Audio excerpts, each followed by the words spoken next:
एक गांव में रामजी लाल और संतोष अपने दो बेटे और बहू के साथ बिल्कुल सुखी रहते थे और अब वह 60 साल से ऊपर के हो चुके थे। अपने परिवार के साथ बहुत ही ज्यादा खुश थे।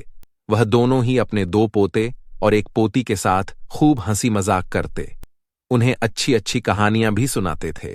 लेकिन उनकी दोनों बहुएं बहुत ही खराब थीं और वह अपने सास ससुर की बिल्कुल भी सेवा नहीं करती थी। लेकिन यह बात रामजीलाल और संतोष अपने दोनों बेटों को इसीलिए नहीं बताते थे क्योंकि वह सोचते थे कि खामखा घर में लड़ाई हो सकती है और वैसे भी हम कितने दिन और झेंगे।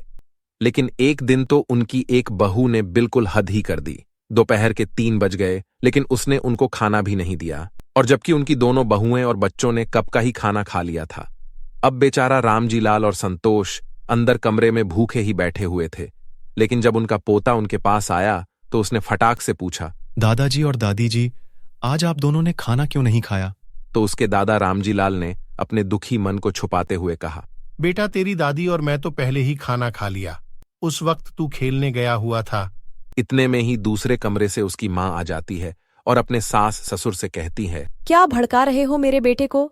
आपको कुछ काम धाम तो है नहीं, बस यही पड़े रहते हो। यह नहीं कि जंगल से थोड़ी लकड़ियां ले आए।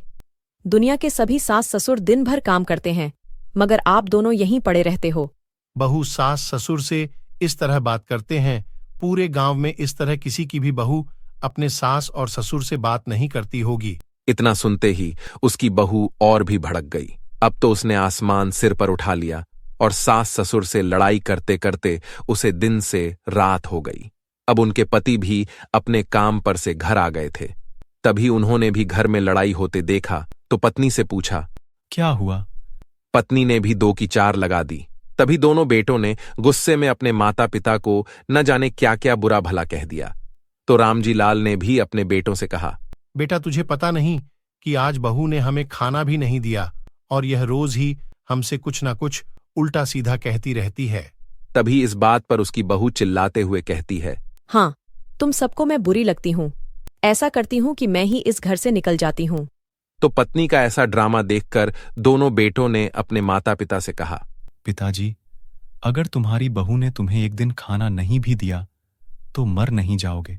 तभी अपने बेटों के मुंह से ऐसी बात सुनते ही उनके माता पिता की आंखों में दर्द भरे आंसू आ जाते हैं।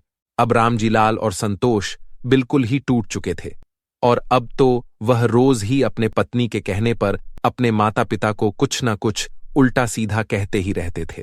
एक दिन रामजीलाल के बेटे और बहू ने रात में अपने माता पिता को दूर जंगल में छोड़ने का प्लान बना लिया और अगले दिन रामजीलाल के बेटे ने बड़ी प्यार से कहा, पिताजी, आज मैं आप दोनों को कहीं घुमाने लेकर चलूंगा।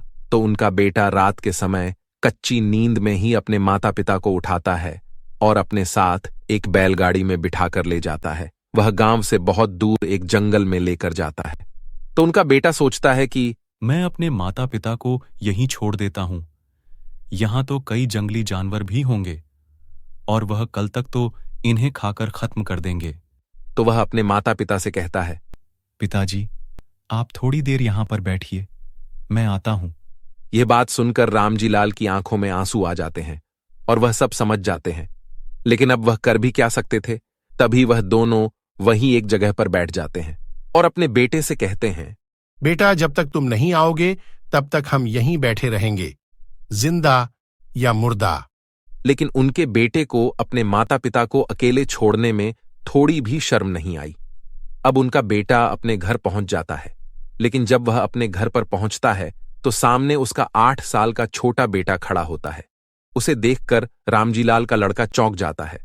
तो वह कहता है, बेटा, तुम इतनी जल्दी क्यों उठ गए? तुम्हें कहाँ जाना है? पिताजी, मैं यहाँ रात से ही बैठा हूँ और मैं भी अब जल्दी बड़ा होकर धूमधाम से अपनी शादी करूंगा।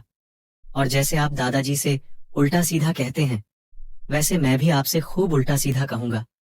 और जैसे अपने मम्मी की बातों को मानकर दादाजी का अपमान किया है, ठीक वैसे ही मैं रोज अपनी पत्नी की बातें मानकर आपको खूब अपमान करूंगा। और हाँ पिताजी, आप तो दादाजी को सिर्फ जंगल में छोड़कर आए हैं, लेकिन मैं ऐसा नहीं करूंगा। मैं तो आपको एक बहुत ऊंची खाई से नीचे फेंक दूंगा। हाँ पिताजी, मैं भी बड़ा होकर आपकी तरह बनूंगा। आज जैसे अपने दादाजी के साथ किया, ठीक वैसे ही कल मैं भी आपके साथ करूंगा। इतना कहकर रामजीलाल का पोता अंदर चला गया। लेकिन उसकी ऐसी बात सुनकर रामजीलाल के बेटे के आंसू तो रुकने का नाम ही नहीं ले रहे थे और अब उसे अपनी छवि अपने खुद के बेटे में नजर आ रही थी। तभी वह बिना रुके ही रोते हुए अपने माता पिता के पास जंगल में पहुंच गया, जहां वह उन्हें छोड़कर आया था। वह पहुंचते ही वह अपने माता पिता के पैरों में गिरकर माफी मांगने लगा और उनके माता पिता ने उन्हें तुरंत ही माफ कर दिया और फिर वह उन्हें अपनी बैलगाड़ी में बिठाकर घर लेकर आ गया और घर आकर उसने अपने छोटे बेटे से ली शिक्षा से सबको समझाया और फिर उन्होंने अपने माता पिता को जीवन में कभी भी दुख नहीं दिया। Please subscribe channel and share.